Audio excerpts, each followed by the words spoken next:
Thor, Love and Thunder is more or less a victory lap for all that director Taika Waititi achieved with his previous Marvel film, the often hilarious, animated, and plainly refreshing Thor, Ragnarok. And while it has too many familiar flourishes and jokes, this entertaining sequel is still a force for good, with enough visual ambition and heart in front of and behind the camera to stand on its own. We meet our space Viking hero and thunderous Norse god Thor, Chris Hemsworth, on a path of healing.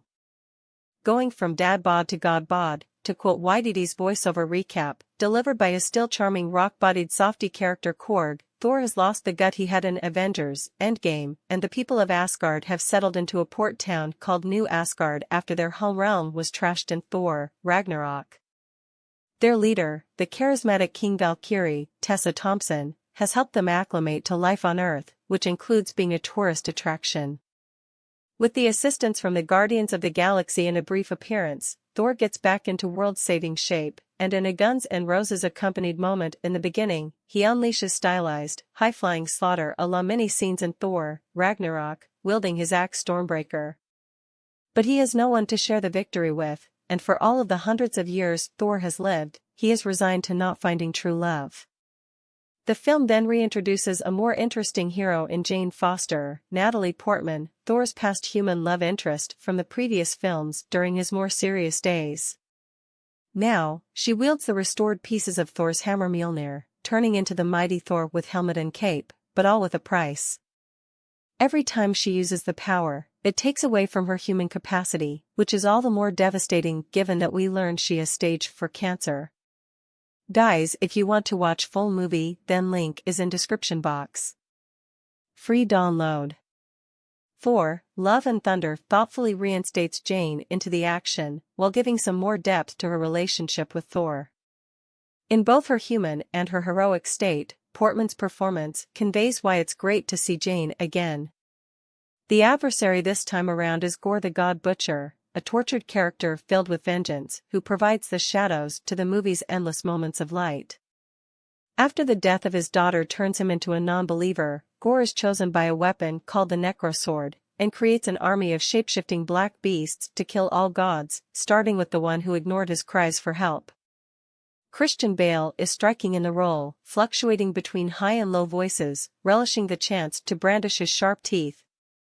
It's the closest we'll get to seeing him play Pennywise the Clown, with a dash of Voldemort, but tethered to the same humility Bale brings to his most human, humbled characters. He can be mighty fun to watch, even when Thor, Love and Thunder undersells his god butchering for the sake of a more sentimental message, and to make him share scenes with frightened children. Co-written by Waititi and Jennifer Caden Robinson, Thor, Love and Thunder just doesn't truly flourish like it could. Part of its messiness kicks in with its big conflict, when Gorr the God Butcher attacks New Asgard at night in a frantic impromptu fight scene that has Waititi's usually stable vision for Thor action losing control. The supposedly scary scene just happens, and it's difficult to follow in the dark what's going on, as shadow creatures wage battle on the Asgardians and kidnap their children. The sequence is so disjointed that a visual gag involving a collapsing burning building in the background, timed for when Thor meets cute again with Jane as a hammer-wielding, ass-kicking, mighty Thor, just doesn't work. In order to stop Gorr and save the stolen children, Jane, Thor, King Valkyrie, and Korg visit the god of lightning Zeus and the other gods, who lays about in a golden form and talk about the next orgy, unafraid of what Gorr is looking to do to them. Like a golden and white version of the Galactic Senate in Star Wars, with a grab bag of goofy creatures, one has furry feet and a face, that's it, another is a Korg relative. It makes for one of the more eye-popping set pieces. But it's also a moment in which the movie is building toward future Thor stories at the detriment of this one, including a shrugging cameo scene in the post-credits. It's also a passage among many in which it's clear that Tessa Thompson's character of King Valkyrie, though important with the goings-on of New Asgard, has oddly been pushed to the side despite her established importance and swagger in Thor, Ragnarok.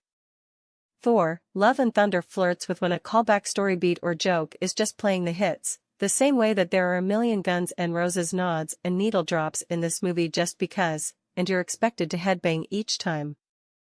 All of its pop culture ad-libs, or punched-up superhero stuff about coming up with catchphrases, when those jokes feel safe instead of left field, they fall particularly flat.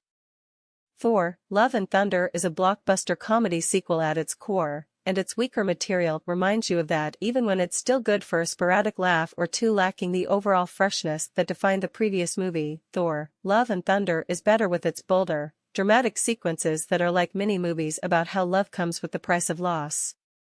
Gore is introduced in a harrowing piece of bubble-gum Ingmar Bergman, cradling his dead child and renouncing his god before killing him, all before the Marvel Studios credit card kicks in with electric guitars.